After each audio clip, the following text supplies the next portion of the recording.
देवश्री नारद जन्म जयंती के उपलक्ष्य में विश्व संवाद केंद्र हरियाणा एवं गुरुग्राम विश्वविद्यालय द्वारा एक कार्यक्रम का आयोजन किया गया, जिसका विषय था आपातकाल में पत्रकारीय धर्म। राष्ट्रीय स्वयं सेवक संघ के अखिल भारतीय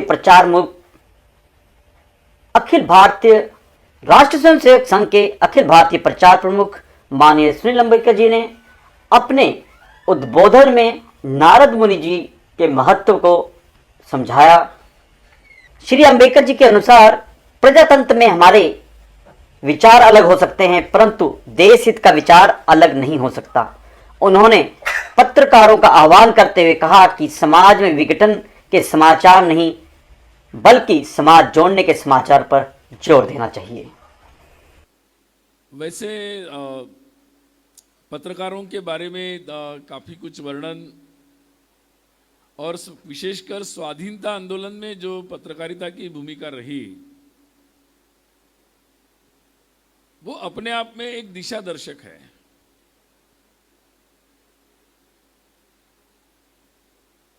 आधुनिक समय में अगर कहां से दिशा लेना है ऐसा अगर सोचते हैं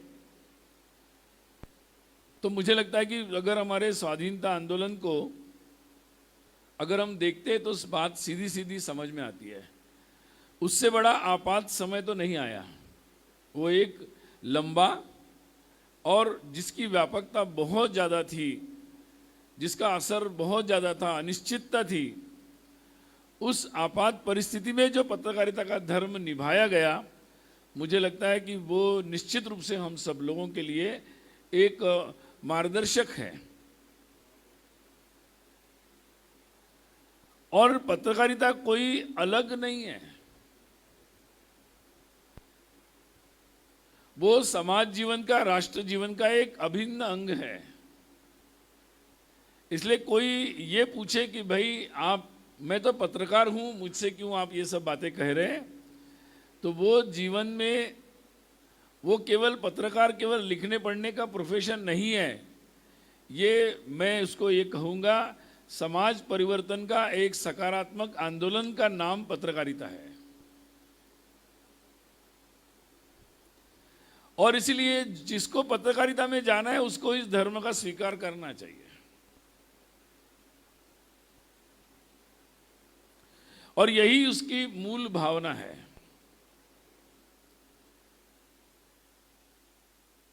महर्षि नारद का जीवन अगर देखेंगे तो स्वाभाविक होता है कि हमारे देश में एक परंपरा है कि हम जो भी कर्म करते हैं उसका जो सर्वोत्तम श्रेष्ठ तत्व होगा उसको हम अपने आदर्श के रूप में रखते हैं।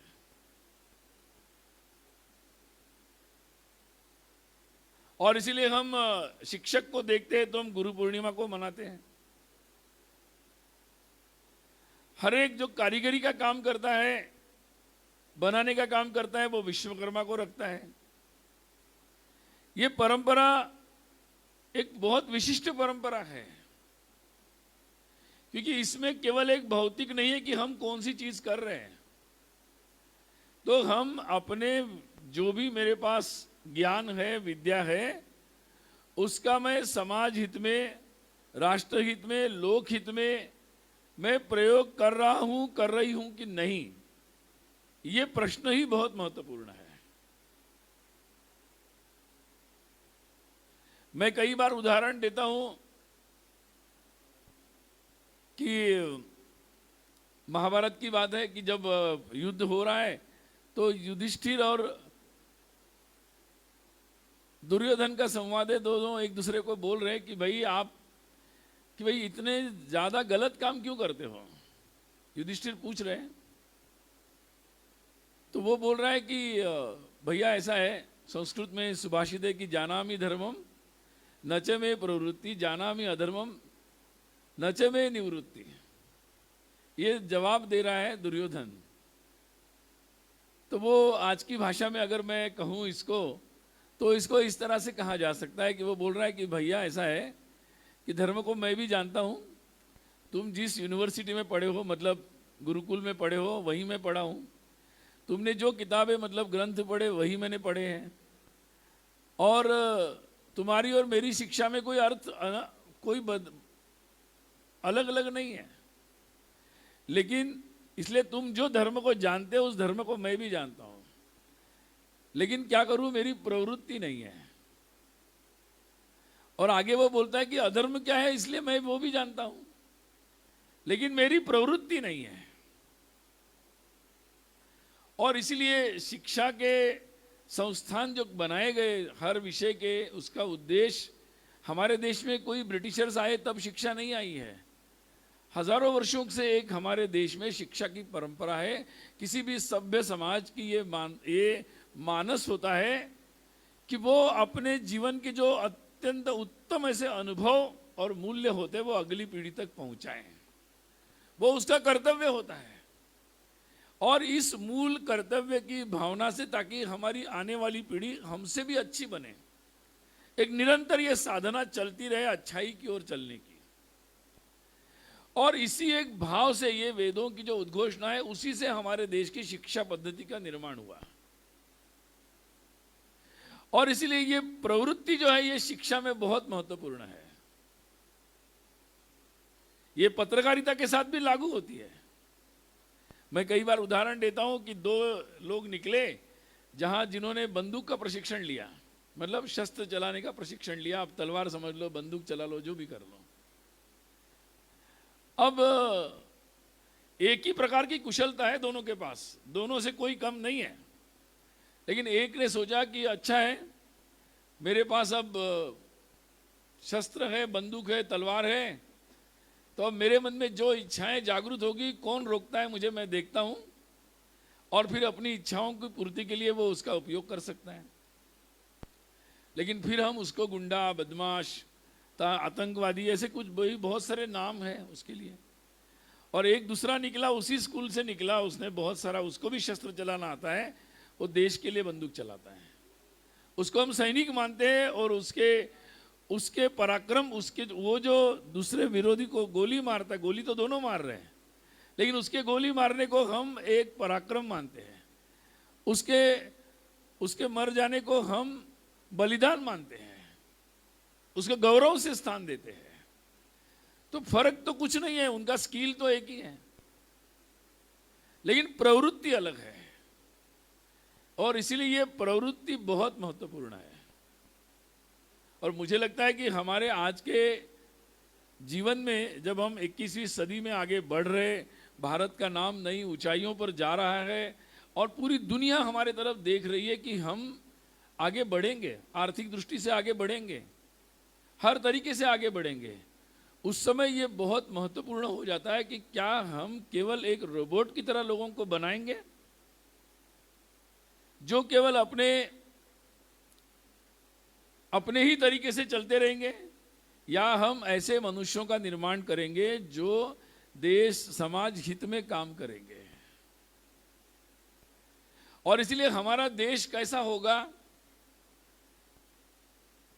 उसकी कल्पना में जब हम लोग देखते हैं कि रोड होने चाहिए, बिल्डिंग होनी चाहिए, वो होना चाहिए, बिल्कुल निश्चित रूप से मनुष्य जीवन जिससे सुख प्राप्त हो, सुविधाएं बढ़े, वो होना ही चाहिए।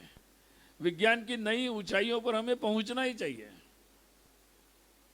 परंतु एक बात का ध्यान हर समय हमें रहना ही पड़ेगा कि भाई मेरे साथ साथ मेरे आसपास के जो जीवन है उनका भी जीवन में सुख आए। सामान्य संदेश है अपना, सर्वे भी सुखिनः सन्तु सर्वे सन्तु निरामया। वो संदेश बहुत महत्वपूर्ण है। और इसलिए मुझे लगता है कि उस संदेश, उस प्रवृत्ति का प्रचार हो, उस प्रवृत्ति की स्थापना हो किसी भी समय में, ये मुझे लगता है कि पत्रकारिता का एक महत्वपूर्ण धर्म है।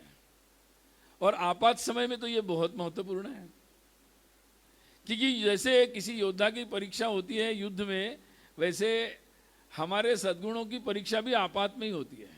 हमारी वीरता की होती है, हमारी कुशलता की होती है, लेकिन हमारे सद्गुणों की भी परीक्षा उसी में होती है।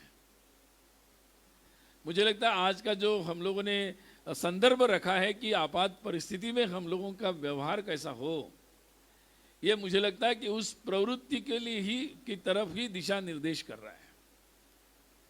और इसी दृष्टि से भगवान नारद, महर्षि नारद का जो स्थान है, क्योंकि ऐसा होता है कि जैसे जैसे जो व्यक्ति आगे बढ़ता है उसके पास ज्ञान या आज के भाषा में इंफॉर्मेशन ये आती ही है।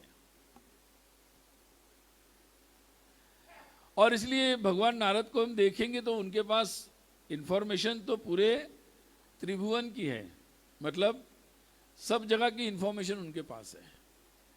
वो आज आप जिसकी कल्पना करते हैं वो सारे माध्यमों से वो इंफॉर्मेशन ले सकते हैं। वो आकाश से भी ले सकते हैं, वो प्रत्यक्ष भी ले सकते हैं, वो खुद समझ कर ले सकते हैं।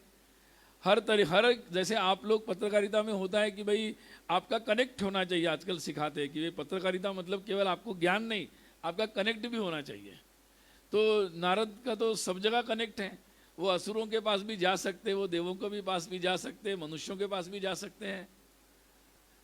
तो हम कंपैरिजन कर सकते हैं पैरेलल। पत्रकार की भी पहुंच हर जगह होती है, युद्ध चल रहा है फिर भी वो अलाउड होते हैं कि जाओ भाई आप भी रिपोर्टिंग कर सकते हैं यहाँ से। तो पत्रकार की जो पहुंच है वो बिल्कुल वैसी होती है।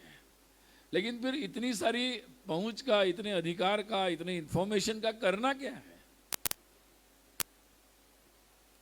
शांति का मार्ग कैसा निकले, रास्ता कैसा निकले, चर्चाएं हो जिससे रास्ता निकले, ये बात बहुत महत्वपूर्ण है। वाद और विवाद जैसे हम बोलते हैं ना, तो वादे जायते तत्वबोधा, मतलब वाद का उद्देश्य ये है कि आप चर्चा करते करते मेरा पॉइंट आपका पॉइंट, आपका पॉइंट मेरा पॉइंट, तर्क होते होते अंत में जो सही तर्क होगा वो मानना है, और वो हमारा मिलकर है। बोलता हूँ गंगा जमुना बराबर है, लेकिन बाद में वो गंगा बनती है, ये ध्यान में रखना चाहिए। मतलब कई बार बहुत कंफ्यूजन हो जाता है, हम मतलब टर्मिनोलॉजीज कौन सी उपयोग कर रहे हैं, उसका अर्थ क्या होता है, बहुत एक एक शब्द का अर्थ होता है। और इसलिए ये बात बहुत महत्वपूर्ण है कि महर्षि नारद के जीवन को हम देखेंगे तो उनका जीवन लोक कल्याण के लिए समर्पित है, और अपनी जानकारी का उपयोग सदुपयोग है। आज मुझे लगता है कि ये जो इन्फॉर्मेशन है, अब तो इंटरनेट का ज़माना है और बहुत सारे माध्यम है, माध्यमों में भी बहुत सारा बदलाव हुआ है। मेरे से ज़्यादा नए नए माध्यमों को आप लोग भी जानते होंगे, और माध्यमों का विस्तार भी हुआ है। बहुत सारे पत्रकार हैं जिनको मैं मतलब उनके प्रति एक सम्मान व्यक्त करना चाहता हूं। मैं जैसे जहां से मैंने प्रारंभ किया था कि आज़ादी के आंदोलन में, देखिए वीर सावरकर, उन्होंने अपने पत्रक उनके भाई मतलब अपना सारा कुछ लूट गया, उन्होंने अपने उस छोटा सा पत्र निकलता था, आज के जैसे लाखों में नहीं होते थे, या लाखों में या मिलियंस में उनकी इंटरनेट पे रीच नहीं होती थी, लेकिन उसके पीछे जो साधना होती थी, तो 100 प्रतियां छापी, प्रिंट भी अच्छा नहीं है, लेकिन उससे देश के लिए मर मिटने वाले लोग तैयार होते थे, पूरे समाज का एक मानस बनता था। इसलिए कई बार साधनों से महत्वपूर्ण है साधन, क्योंकि उस जमाने के साधन उपयोग करना चाहिए। कभी कभी ऐसा नहीं कि गांधी जी भी अगर आज होते, मैं कभी कभी मानता हूँ गांधी जी भी पत्रकार ही थे, वो लिखते थे, रोज लिखते थे। कभी कभी मैं सोचता हूँ, किसी ने मुझे पूछा कि गांधी जी तो टेक्नोलॉजी के विरोधी थे, मैं कहा आपका मिसअंडरस्टैंडिंग है ये। गांधी जी के बारे में ये है कि जिस जगह वो जाते थे, जहाँ उनका दौरा होता था, उस जगह पोस्ट ऑफिस में जो भी उस समय में जो क्या बोलते थे उसको, टेली प्रिंट क्या कुछ होता था ना, हाँ टेलीग्राम से अपने आर्टिकल्स भेजते थे। तो जहाँ वो पहुँच जाते थे, उस दिन उस पोस्ट ऑफिस से वो बिजी रहता था, किसी के काम के लिए नहीं रहता था, क्योंकि उनका आलेख वहीं से जाता था। और उनके और वो बिजी रहता था उनके लिए। और वो जहाँ भी, वो चाहे चंपारण में भी गए तब भी लंदन के पत्रकार फोटोग्राफी के लिए वहाँ रहते थे। तो वो अपने ज़माने में इस दृष्टि से बहुत पीछे वगैरह नहीं, सबसे आगे थे। इसलिए आज अगर वो होते तो मुझे लगता है सिग्नल तक, टेलीग्राम तक, सब जगह वो रहते हैं। मतलब कुछ लोग गलत समझते हैं, मतलब करेक्टली समझना चाहिए। तो इसलिए मुद्दा मैं जो बता रहा था कि इसलिए आज जहां ये सारी इंफॉर्मेशन हमारे पास है, टेक्नोलॉजी हमारे पास है, बहुत सारे साधन हैं, और उस समय हम लोगों की जो ये प्रवृत्ति है इसके बारे में विचार करना अत्यंत आवश्यक है। देखिए, अल्टीमेटली नियम कानून कितने भी बनाओ, अभी प्रेस काउंसिल है, आप आलोक जी एडिटर्स गिल्ड में अध्यक्ष थे 2 साल, आजकल ओटीटी के लिए भी सेल्फ रेगुलेटरी मैकेनिज्म बनाया जा रहा है, डिजिटल पोर्टल्स के लिए भी अब सेल्फ रेगुलेटरी बॉडीज बनने जा रही है, मतलब नियम तो बन गया है। तो ये सेल्फ रेगुलेटरी क्यों है? क्योंकि ये स्वाधीनता बनी रहनी चाहिए, इसलिए विवेक का अधिकार आपके पास है। स्वाधीनता का ही उपयोग किया और विवेक का उपयोग नहीं किया तो वो असंतुलन हो जाता है। और इसीलिए कभी कभी बोलते हैं कि विवेक का अधिकार में कट क्यों आ रहा है, क्योंकि स्वाधीनता का अधिकार अमर्याद हो रहा है। इसलिए ये बैलेंस है, और इसीलिए उस स्वाधीनता का जो उपयोग है वो उपयोग लोक हित में होना जरूरी है। अब जैसे देखिए, देश में अभी मैं कुछ दिनों पूर्व बंगाल गया था। बंगाल, आपको पता होगा कि देश का सबसे, मतलब आर्थिक दृष्टि से हर मायने पर सबसे पिछड़ा राज्य है, हर मायने पर। मतलब आप हेल्थ देखेंगे, एजुकेशन देखेंगे, लॉ एंड ऑर्डर देखेंगे, अगर आप देखेंगे कि महिला अत्याचार की घटना सबसे कहाँ ज़्यादा है, क्राइम रेट सबसे ज़्यादा कहाँ है, तो आप हर मायने देख लीजिए, आपको समझ में आ जाएगा। अब मैं गया था, एक बड़े चैनल है बड़ा वहाँ पर बंगाल में, उनके दफ्तर में गया था और चर्चा निकली, उन्होंने बताया, और तो उन्होंने कहा कि यहाँ राजनीति ऐसी रही वैसी रही। मैंने कहा नहीं, राजनीति तो लगभग हर जगह वैसी थी। मैंने कहा कहीं ना कहीं ये दोष जो है आपको भी लेना पड़ेगा। मैंने कहा क्योंकि पत्रकार का ये धर्म है कि जो तंत्र में प्रमुख दायित्व पर है वो कहाँ सही है कहाँ गलत है वो सही समय पर प्रजा के सामने लाना, हिम्मत के साथ लाना आवश्यक है। पत्रकार ही डरेगा तो फिर काम कौन करेगा? इसलिए मैं कहूंगा ना इंदिरा गांधी से डरो, ना ममता से डरो, ना मोदी जी से डरो। डरने की जरूरत नहीं, पत्रकार का काम ही नहीं है डरने का। लेकिन जब आप डरते नहीं है, आप कुछ काम करना चाहते तो उसकी कॉस्ट भी होती है। स्वाधीनता आंदोलन में पत्रकारों ने दी, आपातकाल में जिन्होंने लिखा रामनाथ गोयनका जी ने कि नहीं मैं अपने पेपर को ब्लैक पेपर फ्रंट पेज लिखूंगा, हिम्मत की उन्होंने। मर नहीं गया इंडियन एक्सप्रेस, आज भी है। हिम्मत की बात है ये।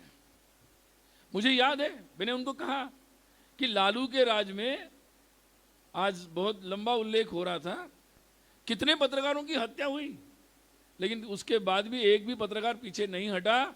इसलिए वहां का आतंक भी समाप्त होने की कगार पर गया, लॉ एंड ऑर्डर सुधरा, और एक तरफ ये सारी अराजकता का विरोध हुआ, गुंडागर्दी का विरोध हुआ। मुझे याद है मुंबई में दाऊद गैंग का जो जब था तब लोग सब डरते थे, लेकिन वहां पर भी ऐसे पत्रकार थे जिन्होंने खुलेआम उन बातों को, उनके काले कारनामों को उजागर किया।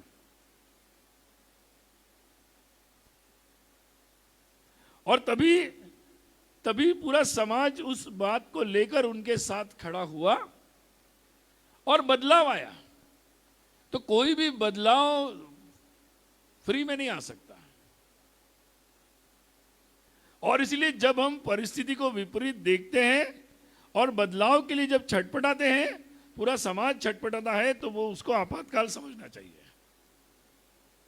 और उसमें जैसे आज हम कोविड है, मैं देखता हूं, मुझे एक दिन अमीश त्रिपाठी जी अपने बहुत बड़े लेखक हैं, उनका फोन आया लंदन से।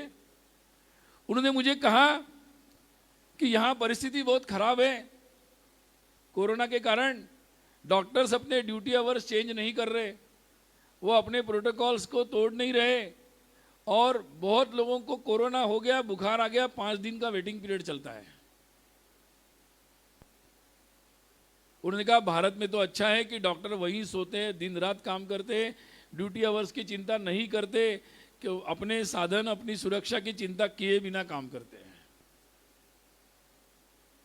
तो ये आपद धर्म में अपने कर्म को निभाने का काम है।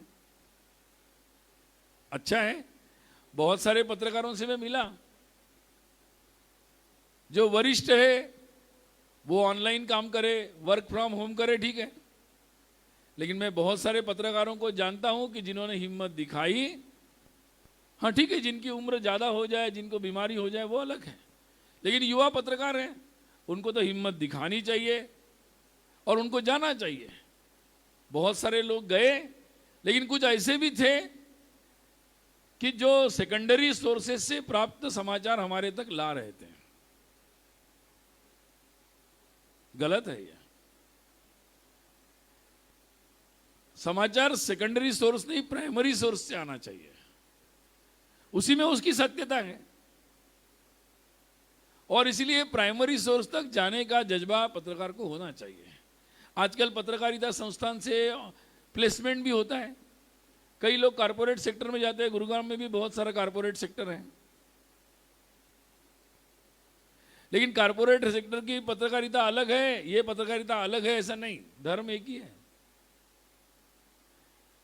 आप अपने कारपोरेट हाउस के गुणगान करने में लगे या आप उनकी सही जानकारी लोगों तक ले जा रहे हैं, और जहां कहीं गलत हो रहा है वहां आप खड़े भी है। अगर गलत दवा हमें मिल रही है तो उसकी क्लिनिकल टेस्ट बहुत सारे डॉक्टरों के हाथ से जाती है, बहुत सारे फार्मेसी के एक्सपर्ट्स के हाथ से जाती है, वो कहां होते हैं? इसलिए हमारा देश अगर सही होना है तो केवल राजनेताओं के भरोसे नहीं हो सकता। सिस्टम में हर चौराहे पर कोई खड़ा है, उसको हर एक को अपना धर्म निभाना पड़ेगा, उसके बिना प्राप्त नहीं हो सकता। और इसलिए मुझे लगता है कि उसमें उस हरेक को अपना धर्म पालन करते हुए हरेक को अपने धर्म का स्मरण दिलाना, इसका काम जो है वो पत्रकारिता का है। स्वयं तो पालन करना और जिनका जिनका जो धर्म है उसका स्मरण कराना, सही समय पर सही भाषा में। ठीक है, हम किसी विचार के हो सकते हैं, किसी को संघ के विचार अच्छे लगते हो, किसी को लेफ्ट के अच्छे लगते हो, किसी को सकता है माओवाद की हिंसा ही अच्छी लगती हो, किसी को हिंसक मार्ग अच्छा लगता हो, किसी को सेकुलर तथाकथित सो कॉल्ड सेकुलर राजनीति अच्छी लगती हो। लेकिन ये तो नहीं हो सकता कि किसी को भारत और भारत की एकता और अखंडता और उसकी जो अस्मिता है उसके खिलाफ वाली बात भी अच्छी लगती हो। तो मुझे लगता है यहां कहीं ना कहीं गड़बड़ है।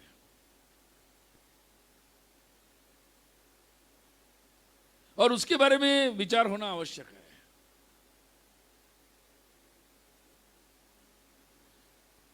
डेमोक्रेसी है, हमारे विचार अलग अलग हो सकते हैं,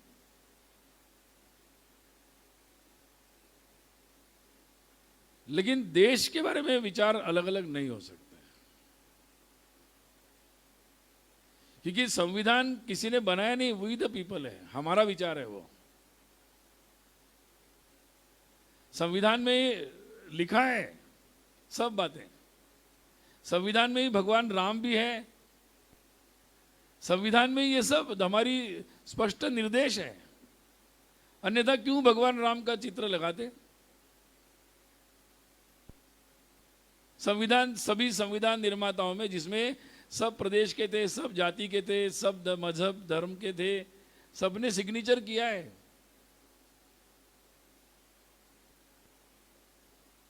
तो मैं उसको मानूं या कोई तथाकथित लोग इधर उधर की बातें कर रहे हैं उसको मानूं? और इसलिए आज ऐसी कई बातें आज हमारे सामने हैं। मुझे लगता है कि एक जिम्मेदार जो होता है वो फिर हम विदेशी मीडिया जो न्यूयॉर्क टाइम्स में, लंदन में बैठे हुए हैं, जो हमारे देश के खिलाफ कुछ अभियान चलाना चाहते, शुंगो एजेंसी, स्पुतनिक एजेंसी या और ढेर सारी एजेंसी जो हमारे बारे में कुछ उल्टा सीधा लिखना चाहते, उनके लिए बेस मटेरियल, रेफरेंस मटेरियल बनाने के लिए हम लोग नहीं है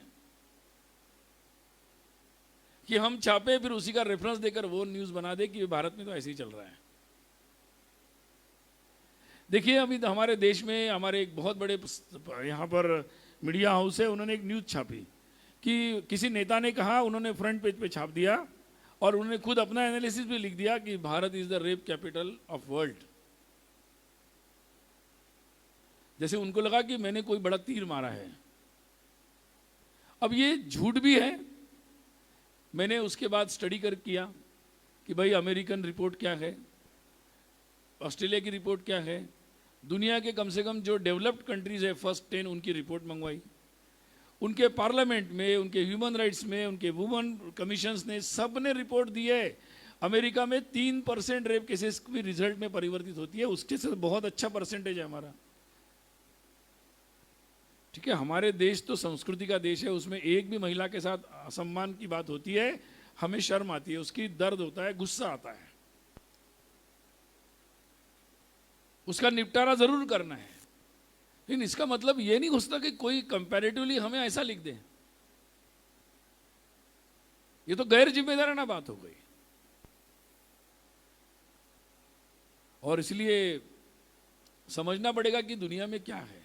हमें कोई खुशी नहीं है कि दूसरे देश में ज्यादा है, हमें उनके लिए भी सहानुभूति है, दर्द है उनके लिए भी। लेकिन जब विश्लेषण हो तो वो वस्तुनिष्ठ होना चाहिए, और जिससे मैं कई बार हमारे कम्युनिस्ट मित्रों को कहता हूं,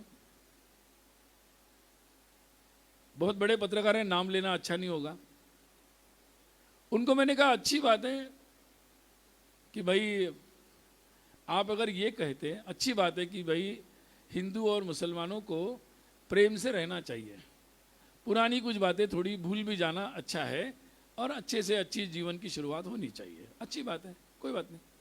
लेकिन आपकी उसके लिए अगर आप ये कहानी बनाए कि भाई औरंगजेब बहुत अच्छा था, अकबर तो बहुत अच्छा था, वो तो मंदिर तोड़ता नहीं, मंदिर के लिए वो टैक्स मतलब पैसे देता था मंदिर बनाने के लिए, और आप ये बातें, और आप ये बता दो कि भाई, और ये मतलब इतनी झूठी कहानी आप बना दो, और ये बता दो कि भाई मतलब राम हुए कि नहीं हुए, और रामायण हुआ कि नहीं हुआ, और ऐसे सारे प्रश्न खड़े कर दे,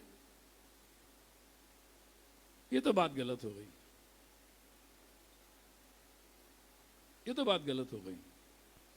और इसलिए मैं कभी कभी कहता हूं कि झूठ जो है वो हर समय जीवित नहीं रह सकता। आप लॉजिक से अच्छे वकील हो तो आप इधर से उधर बात घुमा सकते हैं, लेकिन आपसे बड़ा वकील आ जाएगा तो आपका आर्गुमेंट ध्वस्त हो जाएगा। और इसलिए मूल बात तो सत्य होनी चाहिए। आपका इंटरप्रिटेशन, आपका विचार अलग अलग हो सकता है, लेकिन और विशेषकर जब आपात परिस्थिति हो तो उसका विचार करना चाहिए कि भाई ठीक है, जाति जातियों में कुछ संघर्ष है, लेकिन कम हम उसको बढ़ाने के लिए समाचार बनाएंगे, या इसको कैसे समाप्त करके हम एक सामंजस्य बना सकते हैं, इसके लिए समाचार बनाएंगे। कोई दंगा हो रहा है, गलत है दंगा, दुख सभी को होता है, लेकिन हम असत्य बनाएंगे, विवाद बढ़ने वाली बातें लिखेंगे, एक तरफा लिखेंगे, या हम सामंजस्य कैसे बने और जो दोषी है उनको स्पष्ट रूप से सामने लाकर उनको सजा हो, इसके बारे में लिखेंगे। कोरोना है तो हम लोगों को डराएंगे और पिक एंड चूज करेंगे? नहीं। मुझे लगता है कि हम अगर फौज के साथ किसी आतंकी इनकाउंटर में पहुंचे हैं तो हम किस पक्ष में खड़े रहेंगे, समझना पड़ेगा। मैं कभी कभी आपको एक अंतिम बात एक बोल के मैं खत्म करता हूं। देखिए, मैं कभी कभी हमारे देश के कम्युनिस्ट मित्रों को कहता हूं कि देखिए, विचार तो अलग अलग रहते हैं, भारत में तो सब विचारों का स्वागत है, क्योंकि रास्ते तो कई हो सकते हैं मनुष्य कल्याण के, मानव जाति के कल्याण के, उसमें कोई विवाद नहीं है। लेकिन रशिया में कम्युनिज्म आया, उसने रशिया की जय किया, रशिया दुनिया में सबसे बड़ा देश कैसा बने और उसकी महानता कैसे स्थापित हो, इसके लिए प्रयास किया। जब माओ ने चाइना में कम्युनिज्म लाया तो उन्होंने एक शब्द उपयोग किया, कम्युनिज्म विद नेशनल कैरेक्टर, ताकि चाइना जिंदाबाद हो, चाइना आगे बढ़े। उसके लिए उन्होंने अपने जो भी उनकी सिस्टम गलत सही होगी हम उसका मैं उससे सहमत भी नहीं हूं, लेकिन it was with the adjective with national character. Nepal में हमारे माओवाद आया, उन्होंने भारत से सामने भी कहा कि नहीं भाई हमारी नेपाल की भी राष्ट्रीय अस्मिता है, मतलब it was also with national character. But what we see here, हम यहां देखते हैं कि इट इज एग्जैक्टली अपोजिट। आपका एक विचार है बट उसके साथ एक नेशनल कैरेक्टर भी चलना चाहिए। तो मुझे लगता है कि ये बहुत सारी ऐसी बातें हैं आजकल, और बोलने के लिए समय की मर्यादा भी है।